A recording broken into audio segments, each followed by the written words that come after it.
이 땅의 모든 크리스천들이 하나님께로 유턴하는 그날까지 여러분의 고민 함께 나누겠습니다. 신앙생활연구소 유턴에 오신 여러분 환영합니다. 저는 연구소장 박지윤입니다. 오늘도 저희와 함께 고민 나눠주실 네 분의 연구원 모셨는데요. 공식 유턴남이시죠. 개그맨 정범규 씨 그리고 상담 전문가 이호선 교수님 함께하겠습니다. 안녕하세요. 안녕하세요. 반갑습니다. 반갑습니다. 유턴이 필요 없는 분이 한 분 계세요. 직집남 프랭크 이만희 씨 그리고 오늘도 저희와 말씀으로 함께 나눠주시기 위해서 중앙성결교회 한기채 목사님 함께하셨습니다. 안녕하세요. 안녕하세요. 오늘도 본격적으로 연구를 시작해볼까 하는데요. 오늘의 연구 주제는 뭘지 화면으로 만나보겠습니다.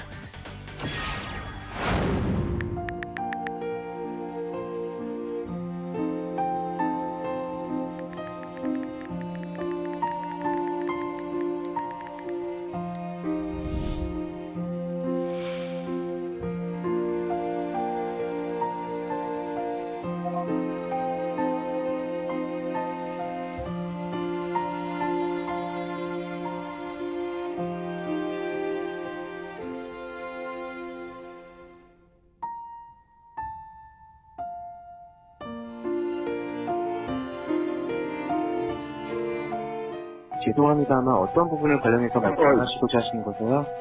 야, 내가 청와대 전화해가지고 네, 선생님 죄송합니다만 계속 폭언을 하시면 상담을 도와드리기가 어려우세요.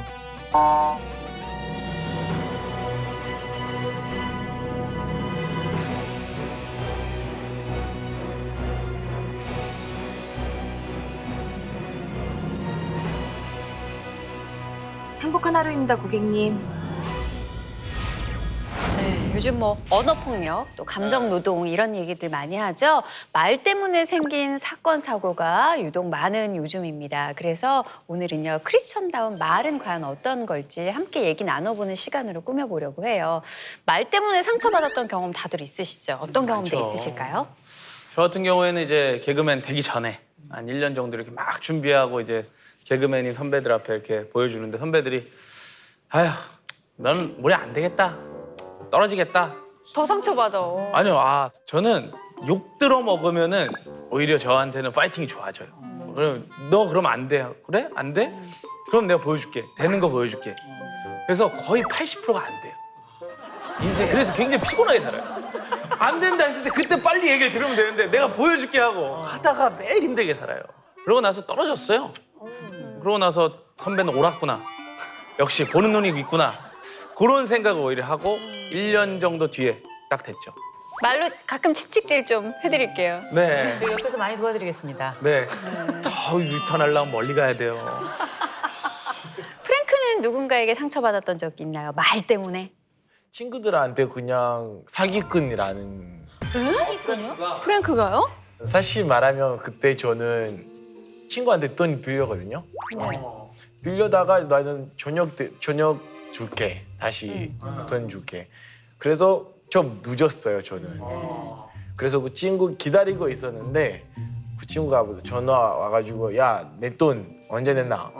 그래서 나는 지금 가고 있다고 그랬는데 친구가 야 너 진짜 사기꾼이라고 거짓말한다 어디냐 지금 내가 얼마나 기다렸냐. 프랭크가 조금 늦었는데 네 제가 조금 늦었는데 근데 그때는 가고 있었어요 그 친구. 날짜를 어긴 것도 아니잖아요. 조금 늦었으니까 늦은 건데. 사기꾼이죠.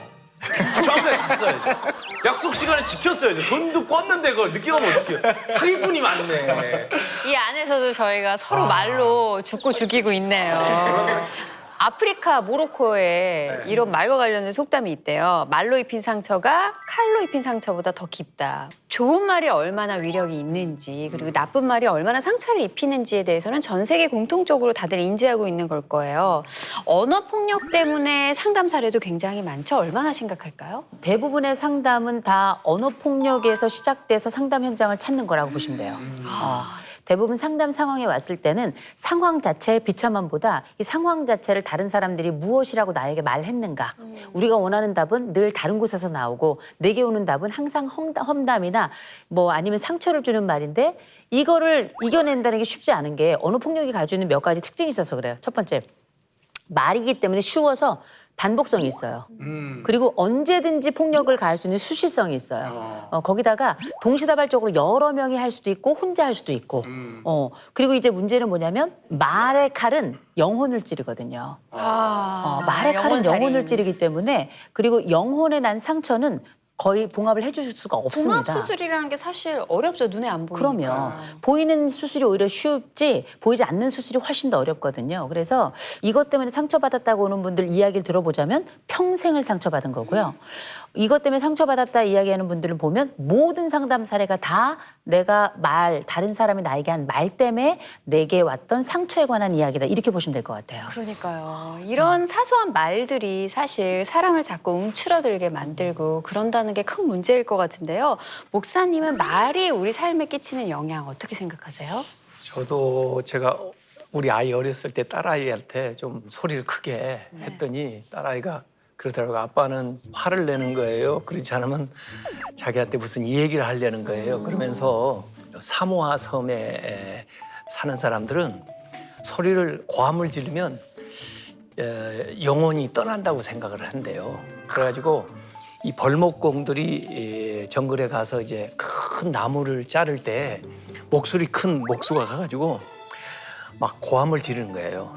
그러면 이제 그 영혼이 떠난다는 거예요. 그 나무의 영혼을 죽이기 영혼이 위해서. 죽이는 거죠. 그래가지고 자르면 쉽게 자른다 해가지고 한다는 얘기를 초등학교 때 제 딸아이가 저한테 해준 많이 거예요. 성숙했네요. 그러니까 아빠 그래서- 소리 지르지 마라 이거잖아요. 작은 소리가 더 크게 들린다는 거예요.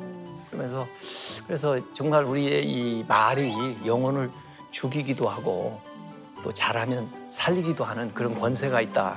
이 성경에도 그 잠언 18장 21절에 그런 말씀이 나오거든요. 죽고 사는 것이 혀의 힘에 달렸나니 혀를 쓰기 좋아하는 자는 혀의 열매를 먹으리라 그랬거든요. 그래서 정말 이 말 잘해야 될 것 같아요. 지금부터 우리 일상 가운데서요. 이제 말로 영혼을 죽일 수 있는 말들을 좀 상황별로 알아보고요. 그런 상황은 어떻게 해결해 나갈 수 있을지 전문가의 코칭까지 함께 받아보겠습니다.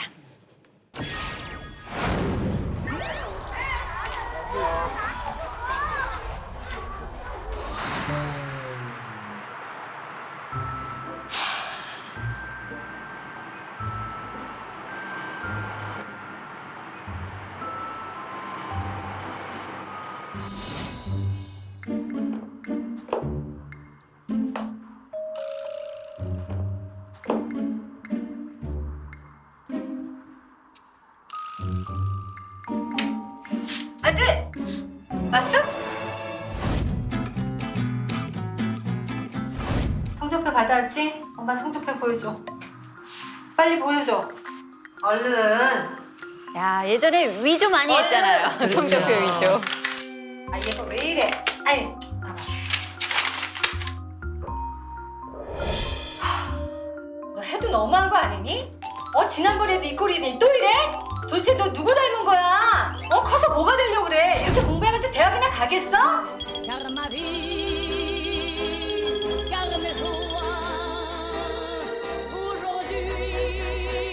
내가 정말 한심해서 미치겠다 정말.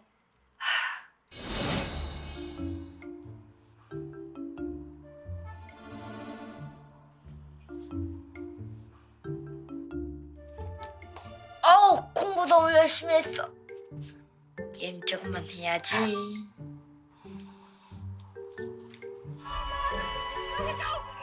오 대박. 와 이거 떴네 이게. 와 꿀잼 역시. 잘한다 이놈아. 아니 시험 공부를 했더니 게임만 해? 잠깐 쉬는 거예요. 게임 그만하고 시험 공부나 해.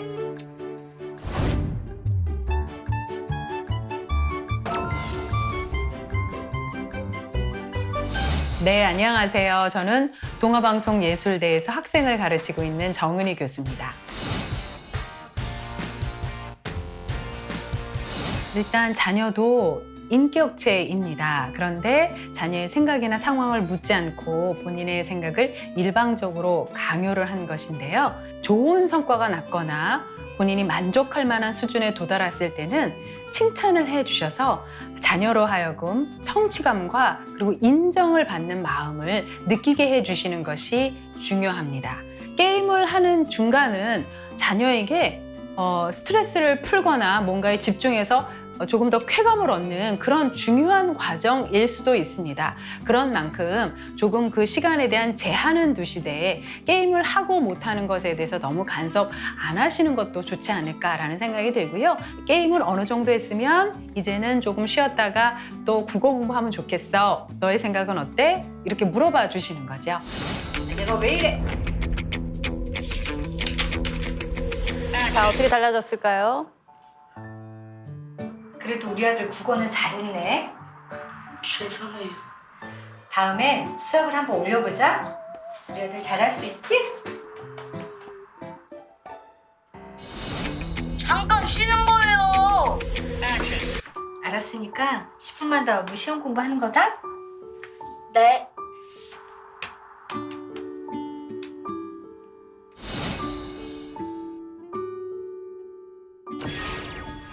자, 전문가의 코칭이 부모님들에게는 너무 이런 상황이 솔직히 많기 때문에 조금의 도움이 되지 않으셨을까 하고요. 범균 씨는 부모님한테 들었던 말 중에 조금 기억나는 말 있으세요? 상황을 보니까 생각나는 게 있을 것 같아요. 저는 비슷한 게 이제 성적표. 저희 때는 이제 수미양가였어요. 이제 점수대가 아니라 수미양가여서 그때 이제 제가 이제 미, 양, 가 요 세 개가 이제 많았는데 그래 아버지가 이제 보시더니 아이고 나는 가양이 아빠네 이런 이야기를 해주셨어요. 그래서 아버지께서 가양이 아빠로 만들어드리기 위해서 항상 가양이로 살았어요. 아, 미가 나오려고 해도 안 참고. 되죠. 이거 정답이 하면서 정답 피했죠. 만약에 자녀가 가양이 아빠로 만들어준다면 어떤 생각이 드실 것 같으세요? 그건 안 되죠. 그건 안 돼요.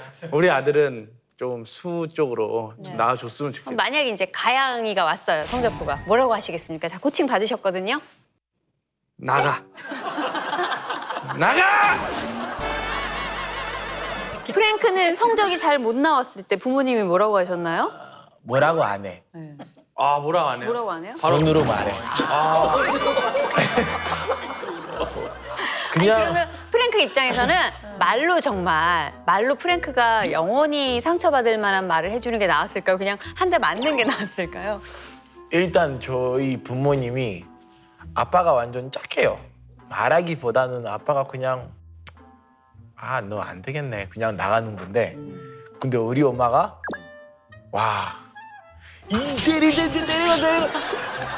데리고 나서 야 바보야 진짜 바보다. 오, 바보다. 아까 그 부모님이 얘기했던 것처럼 누구랑 닮았냐. 그래서 저는 앞으로도 아무 일 못하고 갔다고 그렇게 생각했어요.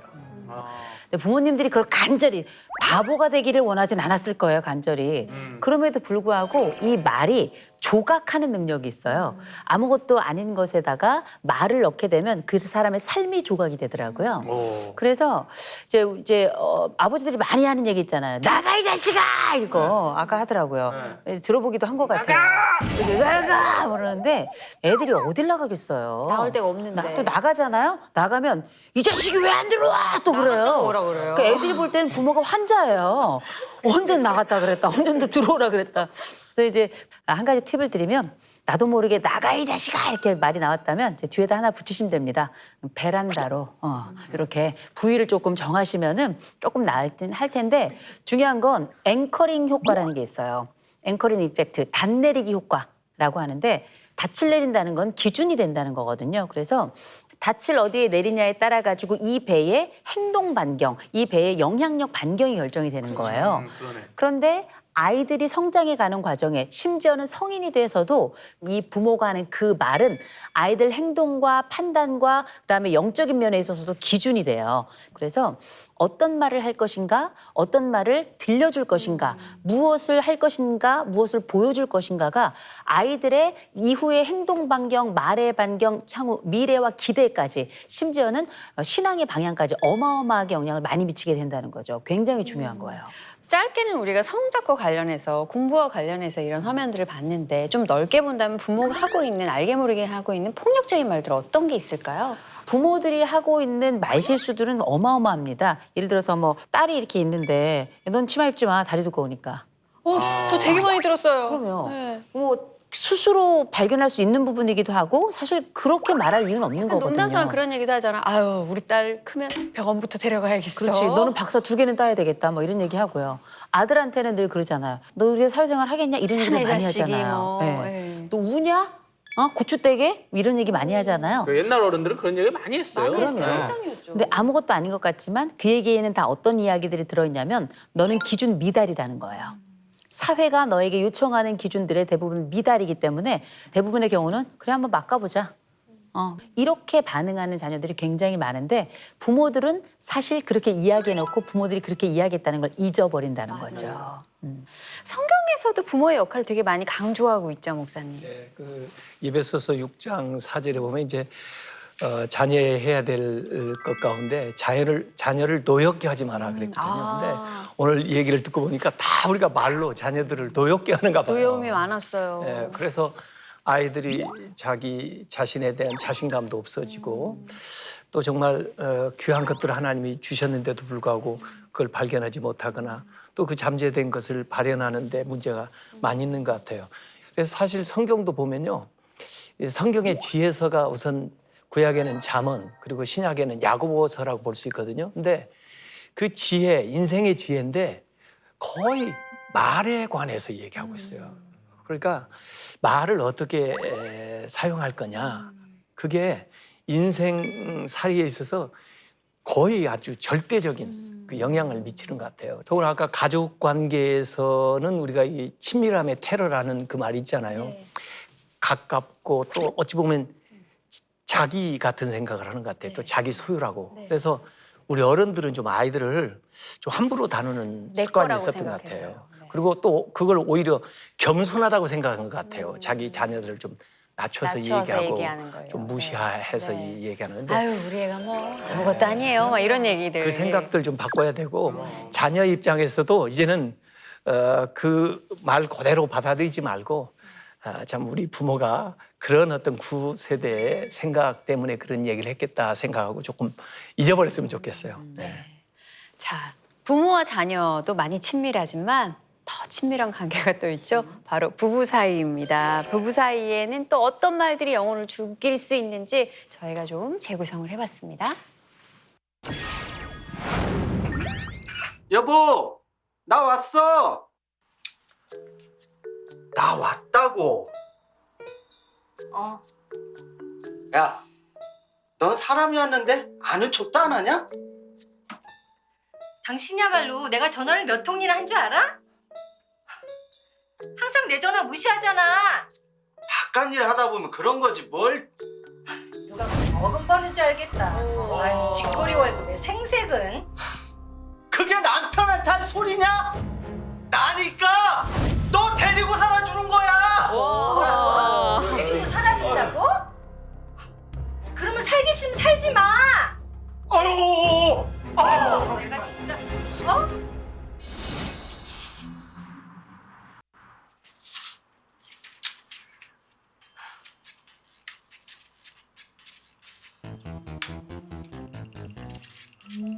여보, 왜 이렇게 표정이 안 좋아? 무슨 일 있어? 아무리 생각해도 당신 어머니 너무하신 것 같아. 엄마? 가족 건드리면 엄마가 안 왜? 되는데. 청소 검사에 냉장고 검사까지. 그리고 아들 집이라고 예고도 없이 불쑥불쑥 나오시고 말이야. 엄마가 그러는 거 하루 이틀이야? 예민하긴. 하루 이틀이 아니니까 하는 얘기잖아. 엄마가 야단칠만 하니까 치셨겠지. 아이고. 잔소리 듣기 싫으면 잘 하든지. 에?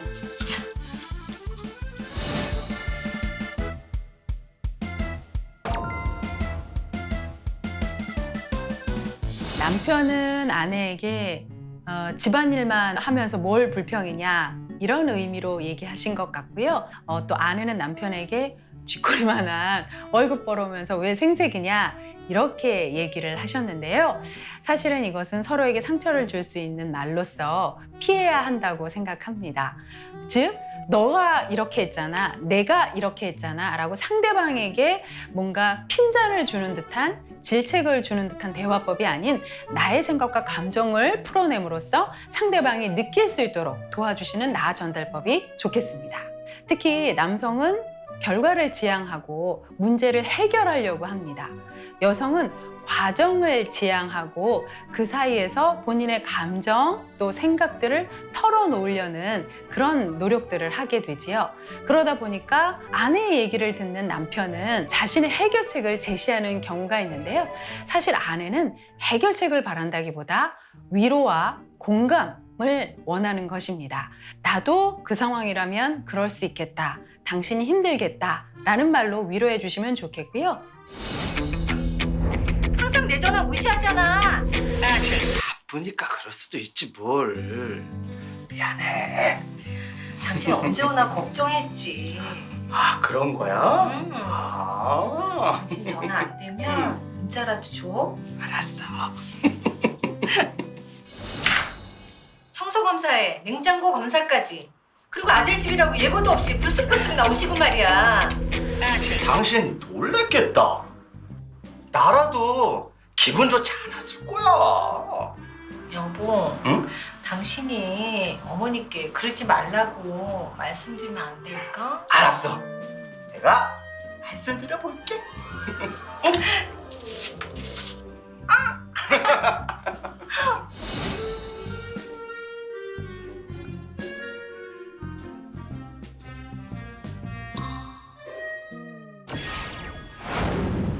조금 재밌게 상황을 구성해 보긴 했지만 분명히 우리가 인지할 수 있는 부분이 있었어요. 네가 이래서 내가 화를 내는 거자가 아니라 내가 이래서 화가 났어. 그러니까 나의 감정을 그냥 순수하게 전달하는 거, 남을 질책하기보다. 네. 말 한마디에 분위기가 확 달라지는 상황을 보셨습니다. 사실 저것도 쉬운 건 아니고 노력이 필요한 거지만요. 지난해 한 조사에서 20세 이상의 기혼 남녀 820명을 대상으로 조사를 했는데요. 배우자의 어떤 말에 가장 상처를 받는지 조사를 해봤거든요. 1위가 능력이나 인격을 무시하는 말이었다고 합니다. 당신이 그렇지 뭐. 에휴, 그럴 줄 알았다. 그거밖에 안 돼? 많이 들으시나 봐요. 많이 듣나 봐요. 예. 그리고 2위가 나의 부모님이나 집안을 비난하는 말. 이건 건들면 안 되거든요. 당신 집은 원래 그래? 막 이런 거 있잖아요. 왜 서로의 집안을 당신은 비난. 엄마만 닮았어? 뭐 이런 거. 엄마 닮았어요, 봉준 씨? 그래서 엄마랑 똑같이 생겼어. 3위가 다른 사람 앞에서 나를 깎아내리는 그런 말이었다고 합니다. 네, 혹시 범균 씨 아내가 하는 말 중에 듣기 싫은 말 있어요? 저는 이제 뭐 자주 저희 아내가 저한테 많이 하는 얘기는 이제 저 입 얌시러워. 입이 생긴 게 싫다는 거예요? 그 입으로 하는 말이 싫다는 거예요? 뭐 둘 다 섞인 것 같은데 두 가지가 다 섞인 것 같아요. 아니 집에서 어떻게 하길래? 저는 이제 남들처럼 똑같이 해요. 된장찌개 같은 거 끓여주면 그거 먹고 맛있다. 3분만 더 끓였으면 더 좋았겠다. 아우 저 입 그냥. 그래서 뭐 네일 아트 이런 거 하고 오잖아요. 저도 해요. 이쁘다 잘했네. 23,000원 2시간 투자? 이런 거 해줘요. 아우 저 입 그냥 진짜 얌시럽네요. 이런 것들을 계속 하다 보니까 와이프가 입을 자꾸 이렇게 잡아요. 꼴보기 싫다고. 진짜. 자기 한 말 최고야. 이것만 하면 쑥스럽잖아요. 그러다 보니까 나도 모르게 그냥 한 번 이렇게 쑥 넘기는 거예요. 남자들의 그 농담을 여자들은 너무 몰라요. 근데 이게 제가 늘 가끔 쓰는 표현 중에 이런 말이 있어요. 입이 보배다. 그러니까 예쁘게 말을 하면 자다가도 떡이 생겨요, 정말. 네. 근데 예를 들어서 저 같으면 내일 했네? 정말 이쁘다. 오늘 설거지는 내가 할게. 너무 느끼해. 무슨 프랑스 사람도 아니고 뭐야 아니, 그게. 왜냐면 내일 했는데 설거지하면 뭐야. 뭘 오늘 설거지는 내가 할게. 내일 했으면 뭐 못해? 내일 설거지는 여보. 내일 하면 비싼 거 빨리 까진단 말이에요. 당신은 내일 했으니까 설거지는 내일 해. 이렇게 해도 되고요. 너무 최악이야. 내일 했으니까 설거지는 오늘 해. 그래야 빨리까지는 또 갈 수 있잖아. 어우 저 입 진짜. 이렇게 해줘야지. 뭐 내일까지. 범균 씨 다 남자라고 다 똑같지 않습니다. 프랭크 솔직히 프랭크! 여자친구한테 어떻게 역대 얘기해요? 녹화 중에 오늘 가장 행복하게 웃었어요. 연애 하기 어렵다. 맞잖아요. 아니 예를 들어서 여자친구가 이렇게 손톱을 칠하고 왔어요. 그러니까 정성스럽게 손톱을 네. 막 칠하고 왔어요. 나 오늘 내일 했어. 자 뭐라고 하시겠어요? 자기야 나 내일 했어. 그냥 일단 그래. 조금 좀 약간 사랑의 언어 잘 못 쓰나 봐요. 사랑의 언어가 잘 안 써요 저는. 그럼 프랭크가 하는 가장 달콤한 말은 뭐예요? 그냥 뭐 이쁘다. 어디가 예쁘다 그래요? 그거 말하기 좀 어렵다. 그래 남자들은 오히려 이렇게 쑥스러워요. 이게 정말 답답들 하시네요. 이게 뭐냐면 사랑의 언어가 중요한 게 아니고요. 기술의 언어가 중요한 거예요. 기술의 언어. 사랑은 이걸 어떻게 드러내느냐의 그 기술에 따라 가지고 그 가치가 달라져요. 일단은 저는 립스틱 얘기 많이 하거든요. 이 립스틱이 뭐냐면 립 서비스. 굉장히 중요해요. 사실은 하나도 중요하지 않아요. 그가 무엇을 듣게 되는가, 그가 무엇을 보게 되는가가 제일 중요한 거예요. 그게 진짜 어떻게 보면 선수들의 기술이죠. 립 서비스라고 하는 게. 예를 들어서 뭐 예쁠 수도 있고 안 예쁠 수도 있잖아요. 근데 이게 예쁘다 그러는 거예요. 어차피 사랑은 해석이고 사랑은 고백이고 팩트가 아니기 때문에 당신 어쩜 이렇게 잘하냐? 당신 왜 이렇게 예쁘냐? 당신 같은 여자는 없을 거야. 아무것도 아닌 것 같지만 립 서비스가 진짜 배우자를 춤추게 하는 넘버원 아이템이고요. 그다음에 이게 뭐냐면 접촉이에요. 쓰담쓰담. 접촉. 놀라운 게 뭐냐면 부부간에 접촉이 많은 부부일수록 칭찬도 많이 하더라는 거예요. 이게 참 우리가 보통 이렇게 접촉하는 것만으로도 우리 감정의 50에서 78%가 전달이 돼요. 거기다가 5초 이상 계속 접촉을 하고 있을 때 친밀감은 훨씬 더 높아지거든요. 그래서 많이 접촉하도록 유도를 또 많이 하는 거예요. 손도 잡아봐라, 뭐 옆에 엉덩이도 좀 붙이고 있어봐라 하는 이유가 괜히 그런 게 아니라 접촉이 주는 힘 때문이고, 세 번째 틱이 뭐냐면 틱틱거리지 말아라. 단점을 굳이 뽑아내는 분들이 있어요. 이거는 줄여나가고 대신에 칭찬이나 이런 립 서비스에는 애를 많이 쓰라는 거예요. 아무것도 아닌 것 같지만 사소한 게 심장을 뛰게 하고 세상을 가장 빠르게 움직이거든요. 우리 목사님께서도 부부 사이에 이런 말로 갈등이 있으신 분들에게 해주고 싶으신 얘기가 있다면. 사실 제 아내가 번역한 책인데 5가지 사랑의 언어. 그거를 게리 체프만. 사모님이 번역하셨어요? 번역했어요. 저 집에 그 책 있어요. 그렇죠. 네. 근데 거기에 보면은 이제 5가지 사랑의 언어 중에 이제 첫 번째 격려하는 말, 함께하는 시간, 선물, 그다음에 봉사, 육체적인 접촉 나오잖아요. 근데 자기 중심을 하지 말고 상대방한테 이제 통용할 수 있는 언어로 하라는 건데, 저는 뭐 말은 잘못해도 제 아내는 봉사해 주는 거 좋아하거든요. 그래서 조금 피곤하지만 설거지라도 해주고, 오늘 아침에도 쓰레기 버리고 나왔어요, 제가요. 그런 걸 하면 사랑하는구나 이렇게 느끼고, 그래서 좀 상대방이 듣고 싶은 그 사랑의 언어를 찾아가지고 그렇게 좀 구사를 해주면 도움이 될 것 같아요. 자, 저희가 이제 그동안 말 때문에 어떤 것 때문에 상처받았고 힘들었고 이런 얘기만 해봤으니까요. 그러면 내가 원하는 사랑의 언어를 하나씩 얘기해 보도록 해요. 내가 들어서 기분 좋았던 말 하나씩 얘기해 볼까요? 저는 우리 아내가 해줬던 말 중에 여보 힘들면 돈 그만 벌어도 돼. 진짜 내가 너무 자기 아껴줄게. 위주. 그 말이 가장 힘이 되지 않아요? 위로는 확 될 것 같아요. 그럼요, 위로가 되죠. 네, 저는 저희 아내 가장 결정적으로 결혼에 명심했던 부분이 뭐 이쁘거나 그런 게 아니라, 아내가 30만 원 벌 때 15만 원을 저축을 한대요. 그러면 통장을 보여줬어요. 난 이 여자면 내가 결혼해도 되겠다. 그래서 결혼했거든요. 근데 아내가 내가 너무 힘들어하는 모습에 여보 내가 조금만 쓸게요. 내가 아껴 쓸게요. 힘들면 그만 버세요. 이 말들이 남자의 입장에서 힘이 됩니다. 프랭크 격하게 공감하잖아요. 아내는 범균 씨가 어떤 말 해주면 기분이 좋다고 그래요? 일단 우리 아내는 조용히 있는 게 제일 좋아해요. 제가 무슨 이야기를 한다든가, 그래서 그냥 방에 안에서 안마의자 하면서 혼자만의 내 시간을 갖고 있을 때, 문 닫혀 있을 때 가장 행복해하는 것 같아요. 그동안 말로 상처를 많이 받았던가 봅니다. 네. 근데 제가 사실 제 아내한테 듣는 말 중에 제일 좋은 게 뭐냐면, 지금 33년째 살고 있거든요. 근데 제 아내가 그래요. 결혼했을 때보다 계속 이렇게 더 좋다고 그래요. 저쪽 스킬이. 야. 살수록 더 좋다. 그 말이 좋더라고요. 저는 듣기가. 네. 잘하고 계시니까. 프랭크 오늘 많이 배워가죠? 배우고 있어요. 그래서 저는 좀 집중하고 있는데, 근데 어떻게 될 건지 좀 고민 중인데. 프랭크 어떤 얘기 제일 듣고 싶어요? 프랭크가 듣고 싶은 뭐 얘기는 듣고 뭐예요? 싶은 얘기 여자친구에게. 저는 뭐 지금도 취업 준비하고 있는데 너무 힘들어가지고 여자친구가 뭐 오빠야 돈이 없어도 그냥 내가 옆에 있을게. 그만두지 않게. 죽을 때까지. 와, 좋은 여자친구예요. 그런 여자친구면 평생 가야 됩니다. 아, 부럽네요.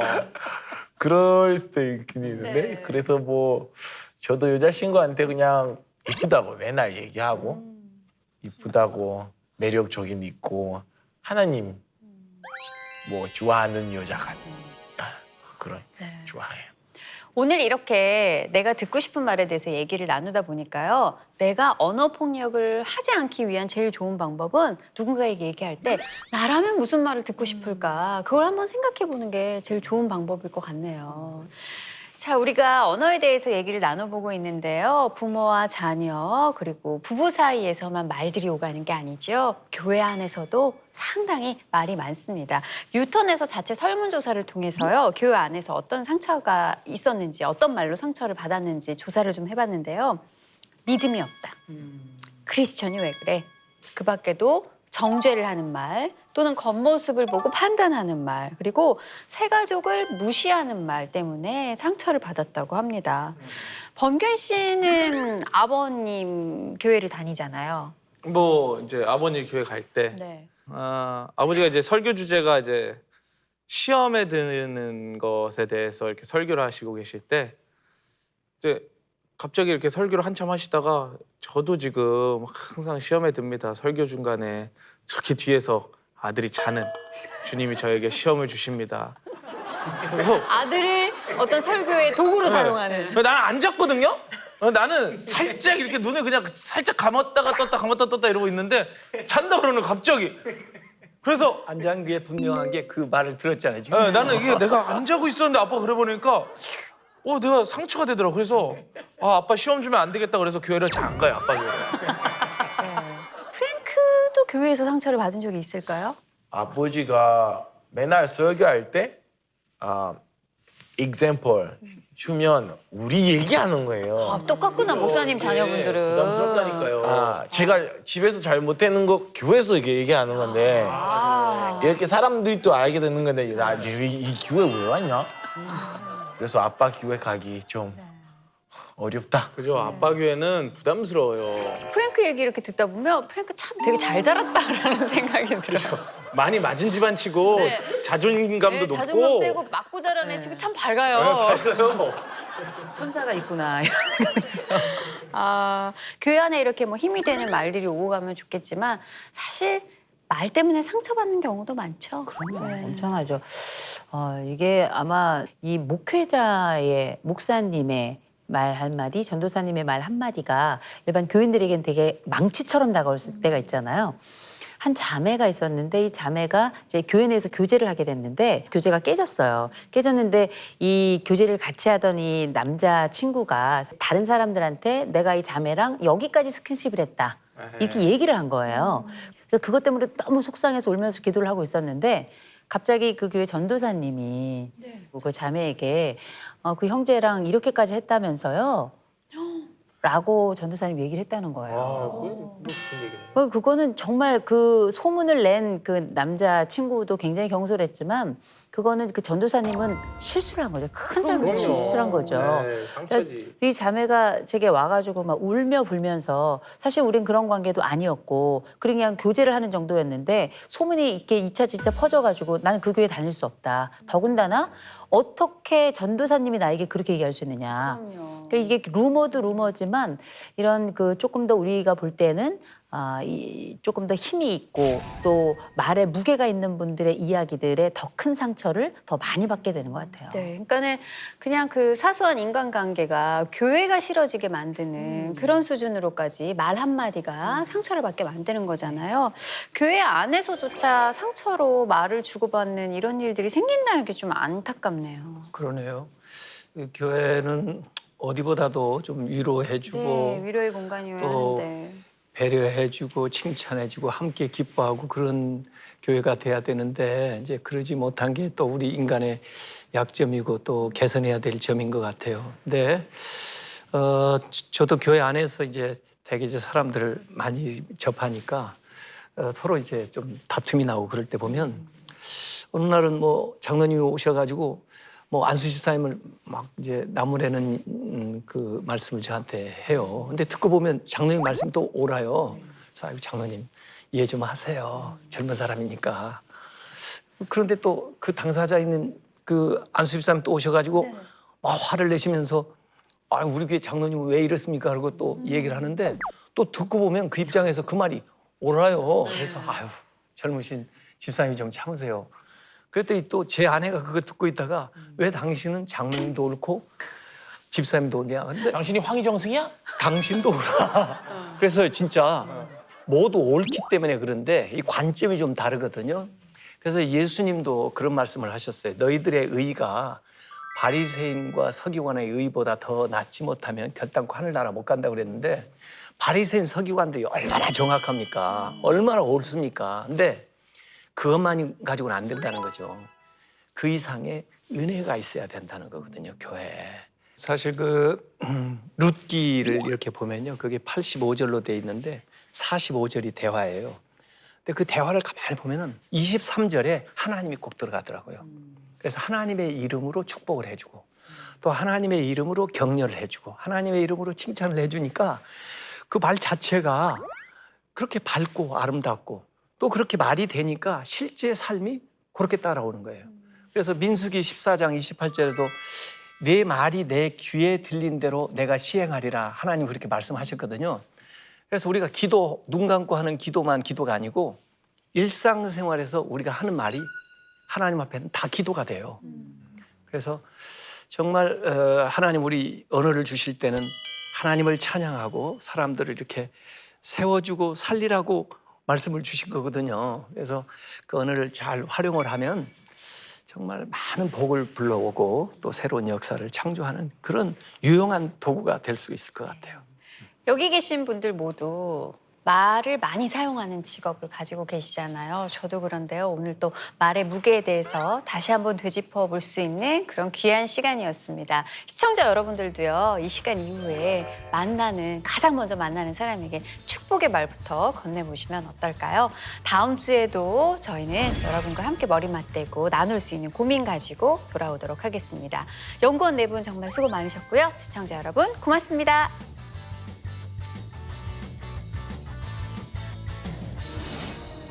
말씀으로 온 우주 만물을 창조하신 하나님, 육신을 입고 이 땅에 오신 말씀이신 예수님, 그리고 말씀 가운데 감동 감화시키시는 성령님, 말씀을 통하여 이렇게 역사하심을 감사합니다. 하나님의 형상대로 지음을 받은 우리가 창조적인 말, 생명을 공급하는 말, 축복의 말을 하게 하옵소서. 우리가 평소에 하는 말도 하나님이 기도로 들으시는 것으로 믿사오니 믿음의 언어를 생활화하게 하소서. 하나님의 말씀이 우리의 생각이 되고 언어가 되어 삶으로 나타나게 하소서. 예수님에게 성육신 하신 것처럼 말씀의 육화가 우리의 삶에도 이루어지게 하소서. 말에 실수가 없도록 언어 생활을 지켜주소서. 예수님의 이름으로 기도드립니다. 아멘. 11조 비전원금 매주 드리고 있고요.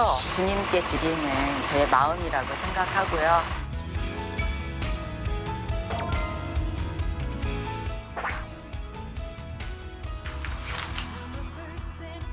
뭐가 이렇게 많아?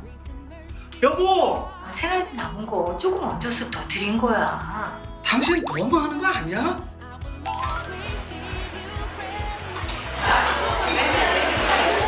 매년마다 매출이 성장이 되었고 그리고 11조가 늘어나게 되었고 그래서 하나님이 주신 재물을 선교를 하기 시작했죠.